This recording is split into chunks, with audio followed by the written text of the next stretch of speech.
काशी विद्यापीठ के पत्रकारिता एवं जनसंचार विभाग के रूम नंबर 21 में बुधवार को 2 छात्राओं में जमकर बवाल हो गया, जब बीए ऑनर्स प्रथम वर्ष की एक छात्रा और एमए की एक छात्रा के बीच जमकर मारपीट हो गई। घटना के दौरान क्लासरूम का दरवाजा बंद था, जिससे माहौल और तनावपूर्ण हो गया। फिलहाल विद्यापीठ प्रशासन दोनों पक्षों से प्राप्त शिकायतों के आधार पर जांच कर रहा है। ये भी बहुत बड़ा अपराध है। एक रीमा कुमारी नाम की लड़की है जो मास कॉम फर्स्ट ईयर में पढ़ती है, उसको यहाँ की जो छात्र भी नहीं है, लड़की प्रिया नाम जिसका रहा है नाम है, और वो आती है क्लास में घुसती है, पिछले 10 दिनों से लगातार उससे पैसे की मांग करती है, उसको प्रताड़ित करने का कार्य करती है, और उसके बचाव में हम लोग जाते हैं तो हम लोग को गाली देती है, कहती है छेड़खानी का मुकदमा आप लोग पे दर्ज करा देंगे। विश्वविद्यालय को हम लोगों ने एप्लीकेशन दे चुका है, एंटी रैगिंग और SC/ST के तहत उसके ऊपर मुकदमा दर्ज कराने की मांग हम लोग लगातार कर रहे हैं, और विश्वविद्यालय और पुलिस प्रशासन ने कहा है कि आपके तहरीर पे SC/ST के तहत और एंटी रैगिंग के तहत उसके ऊपर मुकदमा दर्ज किया जाएगा। विवाद का वजह क्या है? विवाद का वजह यह है कि लगातार उस लड़की को 10 दिन से प्रताड़ित किया जा रहा था और उससे 5,000 रुपए की मांग की जा रही थी। वजह क्या है? प्रताड़ित करने का वही वजह है कि हम सीनियर हैं, हमको देना है,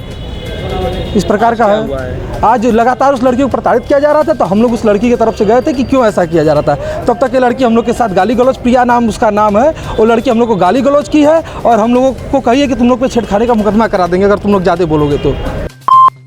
अंतर्राष्ट्रीय हिंदू परिषद और राष्ट्रीय बजरंग दल काशी महानगर की ओर से रामानुज कोर्ट में प्रयागराज में आयोजित होने वाले महाकुंभ 2025 को लेकर विशेष बैठक का आयोजन किया गया। बैठक में महाकुंभ की तैयारियों और तीर्थयात्रियों के लिए सुविधाओं पर विस्तार से चर्चा हुई।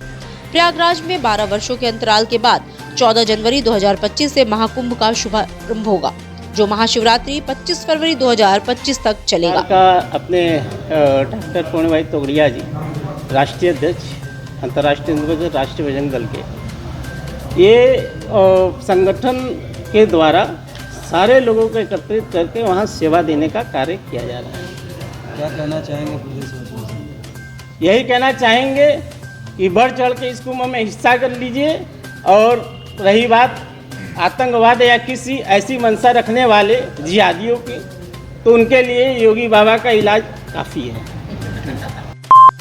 शहर में सार्वजनिक परिवहन व्यवस्था को सुदृढ़ बनाने के लिए दिसंबर से 100 ऑटो रिक्शा शुरू किए जाएंगे। Varanasi city transport services limited इन ऑटो का संचालन विभिन्न क्षेत्रों में करेगा। इसका चार्जिंग और maintenance station Chaukaghat, flyover, pillar संख्या 21 से 28 के बीच नीचे बनाया गया है। नगर निगम ने ऑटो पार्किंग, चार्जिंग और मेंटेनेंस के लिए 1000 वर्ग मीटर जमीन उपलब्ध कराई है। लक्सा थाना क्षेत्र के काशी अन्नपूर्णा वृद्धाश्रम में एक बुजुर्ग महिला ने साड़ी के फंदे से फांसी लगाकर आत्महत्या कर ली। कर्मचारियों ने घटना की जानकारी पुलिस को दी। पुलिस और फॉरेंसिक टीम मौके पर छानबीन में जुटी रही। वहीं शव को पोस्टमार्टम के लिए भेज दिया। आंध्र प्रदेश के गुंटूर जिले के तेनाली तालुका निवासी शिवम्मा 24 अक्टूबर 2009 से वृद्धाश्रम में रह रही थी। धर्मनगरी काशी में 30 नवंबर और 1 दिसंबर को इतिहास रचने वाला एक अनूठा आयोजन होगा, जहां 51 शक्तिपीठों और 12 ज्योतिर्लिंगों का संगम देखने को मिलेगा। इस 2 दिवसीय कार्यक्रम का उद्घाटन उत्तर प्रदेश के डिप्टी CM ब्रजेश पाठक करेंगे, जबकि समापन समारोह में मुख्यमंत्री योगी आदित्यनाथ के शामिल होने की संभावना है। ये आयोजन सेंटर फॉर सनातन रिसर्च और ट्राइडेंट सेवा समिति ट्रस्ट के संयुक्त तत्वावधान में पहली बार काशी के रुद्राक्ष कन्वेंशन सेंटर में हो रहा है। इस विषय पे भी चर्चा करेंगे, इस विषय पे हम बात करेंगे। लेकिन ऐसा है कि कई सारी चीज़ें हमारे पुराण में है, कुछ किताबों में है, जो जिसका कि अभी वर्तमान जो हमसे अलग हो गई है, इस वजह से विद्वानों में मतभेद है। तो इसलिए हमने उनको भी एक्सेप्ट किया है, जिनकी कहीं न कहीं किसी भी रेफरेंस किया है। महात्मा गांधी काशी विद्यापीठ विद्यालय में गुरुवार को NSUI के साथियों ने दिल्ली विश्वविद्यालय में 7 साल बाद छात्र संघ चुनाव में NSUI की जीत का जश्न मनाया। दिल्ली विश्वविद्यालय छात्र संघ के अध्यक्ष पद पर रौनक खत्री और सह सचिव पद पर लोकेश चौधरी की जीत के बाद महात्मा गांधी काशी विद्यापीठ विश्वविद्यालय में छात्र संघ उपाध्यक्ष पद के प्रत्याशी रविंद्र पटेल ने मिठाई बांटकर खुशी का मुख्य रूप से रविंद्र पटेल के साथ सभी साथियों ने मिलकर हम सभी लोगों ने जश्न मनाया है। अभी हाल ही में दिल्ली यूनिवर्सिटी के अंदर 7 साल बाद हमारा अध्यक्ष पद का प्रत्याशी रौनक खत्री और साथ ही साथ सचिव का प्रत्याशी हमारा लोकेश चौधरी विजय प्राप्त किया काफ़ी मतों से। साथ ही साथ दिल्ली यूनिवर्सिटी के सभी छात्रों ने दिखा दिया है कि देश में हो रही सबसे बड़ी धांधली, यूनिवर्सिटी के अंदर फीस वृद्धि, नीट की परीक्षा में धांधली को खिलाफ जो संगठन लगातार उनके समर्थन में थी, उनके खिलाफ NSUI की जीत हुई है।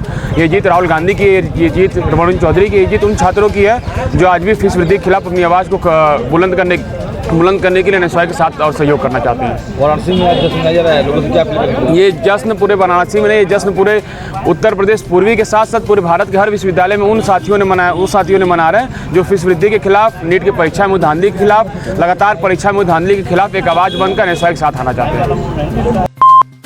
मौसम इस समय नमी और ठंड का असर बढ़ रहा है। आने वाले दिनों में दिन के तापमान में भी 2 से 3 डिग्री सेल्सियस की गिरावट आ सकती है। वहीं कोहरे का प्रकोप भी बढ़ेगा। मंगलवार को वाराणसी का अधिकतम तापमान 29.2 डिग्री रिकॉर्ड किया गया। वहीं न्यूनतम तापमान 12 डिग्री सेल्सियस के आसपास रहा। आईएमडी ने प्रदेश के 20 से अधिक जिले में घने कोहरे का अलर्ट जारी किया है। नाला निर्माण कार्य के चलते बरेका मुख्य गेट को बंद कर दिया गया है, जिसके चलते बरेका कर्मियों के साथ ही शहरवासियों के लिए दुश्वारियां बढ़ गई हैं। लोगों को 2.5 से 3 किलोमीटर घूमकर कंदवा और अन्य गेट के रास्ते गंतव्य तक जाना पड़ रहा है। इससे अधिक समय लग रहा है। वहीं जाम की समस्या भी झेलनी पड़ रही है। बरेका में नाला निर्माण का कार्य कराया जा रहा है। निर्माण कार्य पूरा होने में लगभग 1 माह का समय लगेगा। इसके चलते मुख्य गेट को बंद कर दिया गया है। जो है लोगों के लिए समस्या उत्पन्न कर रहा है और भविष्य के लिए क्या करना चाहिए? समस्या तो अभी जनता के लिए है, ये है अभी तुरंत तत्काल, लेकिन भविष्य के लिए फ़ायदेमंद है, क्योंकि जो नाला बन रहा है पीडब्ल्यूडी के द्वारा बनाया जा रहा है। जो बरसात के पानी जो सड़कों पे इकट्ठा होते थे और परमानेंट पानी लगा रहता था, आने जाने में बहुत कठिनाइयों का सामना जनता को करना पड़ता था, जिससे निजात मिल जाएगा। और लातारा से लेके BHU तक, रविंद्रपुरी तक जो चौड़ीकरण का काम विभाग द्वारा कराया जा रहा है, उसके लिए नाले को तोड़ के चौड़ा बनाया जा रहा है, जिससे चौड़ी भी सड़कें हो जाए और पब्लिक को आवागमन में दिक्कतों का सामना न करना पड़े। अभी कितना किलोमीटर लगभग लोगों को घूमकर वापस आना पड़ रहा है? पहले यू टर्न हुआ करता था जेपी नगर से, अब ये DW ये गेट के से लेके पॉपुलर लगभग 2 किलोमीटर के आसपास, 1.5 से 2 किलोमीटर के आसपास लोगों को घूम के जाना पड़ रहा है। लेकिन भविष्य में भी प्रशासन ये साफ देख भी रही है, बीच में यू टर्न की व्यवस्था प्रशासन करा देगी। IMS BHU में एम्स जैसी सुविधाओं के लिए स्वास्थ्य मंत्रालय के साथ MOU के बाद नई दिल्ली एम्स के निदेशक डॉक्टर S श्रीनिवास बुधवार को वाराणसी पहुंचे। 2 दिनों तक BHU में ही रहेंगे। यहां सुविधाओं की हकीकत जानने के लिए अस्पताल का भ्रमण कर रहे हैं। उन्होंने सबसे पहले ट्रॉमा सेंटर का निरीक्षण किया। अस्पताल की मौजूदा स्थिति को समझने के साथ ही रिपोर्ट केंद्रीय स्वास्थ्य मंत्रालय को वो देंगे।